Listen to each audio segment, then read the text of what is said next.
আপুনি কৈছিল যে হাগ্ৰামাৰ এগেইনষ্টত আপোনালোকে কেণ্ডিডেট নিদিয়ে এতিয়াতো দেৱৰগাঁৱত তেখেতে তোমালোক ঘোষণা কৰিলে কাইলৈ তাতে কেণ্ডিডেট এতিয়া মই আপোনালোকক এইটোকে কম যে 20 আগষ্টলৈকে আপোনালোক ৰখক আমাৰ কেণ্ডিডেটটো 20 তাৰিখৰ পিছতে হ'ব ইউজুৱেলি আমি যোৱাবাৰো প্ৰমোদ বড়ো আৰু হাগ্ৰামা মহিলাৰ বিপক্ষে আমি প্ৰাৰ্থী দিয়া নাছিলো এতিয়াও সেই দুটা গৈবাৰী আৰু দেৱৰগাঁৱত আমি মিটিংও ৰখা নাই গতিকে বাকি 20 তাৰিখ হ'ব দিও গোটেইখিনি সিদ্ধান্ত গম পাব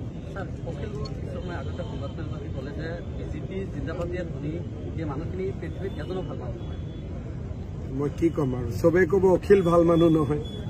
গতিকে এটা মানুহৰ কথা শুনিব নে অখিলৰ কথা শুনিব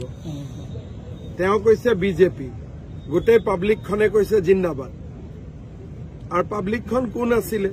গোটেই মুছলমান মানুহ আছিল এতিয়া যদি মুছলমান মানুহেও বিজেপি জিন্দাবাদ বুলি কয় তেতিয়ালে বাকি কথাখিনি আপোনালোক নিজেই বুঝক স্যার কাইলৈ তামুলপুৰত প্ৰমোদ বড়োৱে যেটো কৈছে যে বিটিআৰত শান্তিৰ বিটিআৰত কোনোবাই অশান্তি কৰিব বিচাৰিছে এটোতো বেয়া কথা কোনোবাই যদি শান্তিৰ বিটিআৰত অশান্তি কৰিব খোজে এটোতো বেয়া কথা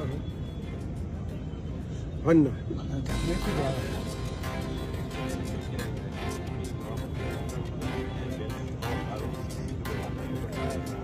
সব 6 শিডিউলত আছে ট্ৰাইবেল বেল্ট এণ্ড ব্লক 47 চনৰ পৰাই আছে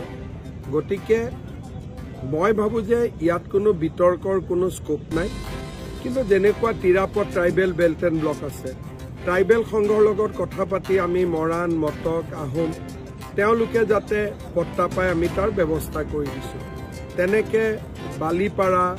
ধেমাজি বহুত কেইটা ট্ৰাইবেল বেল্ট এণ্ড ব্লকত বাকি খিলঞ্জীয়া জনগোষ্ঠীসমূহে যাতে মাটিৰ পট্টা পায়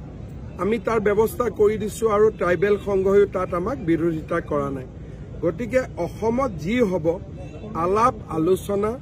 কথা বতৰা আৰু সংবাদৰ মাজেৰে হ'ব টিভিত বা মিডিয়াৰ আগত বাইট দি পেলাইতো কোনো সমস্যাৰ সমাধান নহয় আলাপ আলোচনা কৰি হ'ব সেইকাৰণে মই ভাবো যে ইয়াতে বৰ্তমান ইলেকশ্যনৰ আলোচনা হৈছে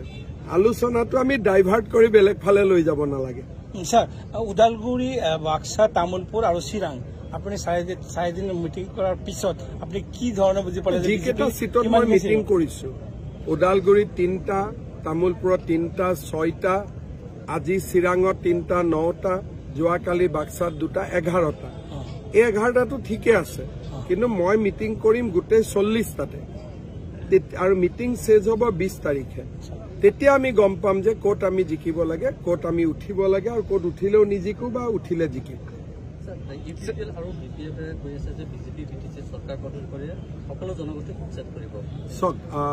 এটা কথা যে আজি বিটিচি সকলোৰে হাতত বা মানুহেতো সকলোৱে কৈ আছে যে মাটিৰ পট্টা কাৰো হাতত নাই অকল বিজেপিয়ে কৈ আছে যে আমি মাটিৰ কাগজ দিম বুলি বেলেগ দলেতো কোৱা নাই বিপিএফেও কোৱা নাই যে মাটিৰ কাগজ দিম ইউপিপিএলেও কোৱা নাই মাটিৰ কাগজ দিম অকল মাটিৰ কাগজ দিম বুলি কোনে কৈ আছে বিজেপিয়ে কৈ আছে গতিকে বিজেপিৰ চৰকাৰ আহিলে আমি সকলোৰে লগত কথা বতৰা পাতি যিখিনি বিটিচি গঠনৰ আগত বিটিচিত আছে সকলোকে মাটিৰ পট্টা দিব নোৱাৰে বিটিচিৰ নিয়ম আছে কিন্তু 2003 চনৰ আগৰ যিখিনি মানুহ সেইখিনিক মাটিৰ অধিকাৰ দিম বুলি অকলটো বিজেপিয়ে কৈ আছে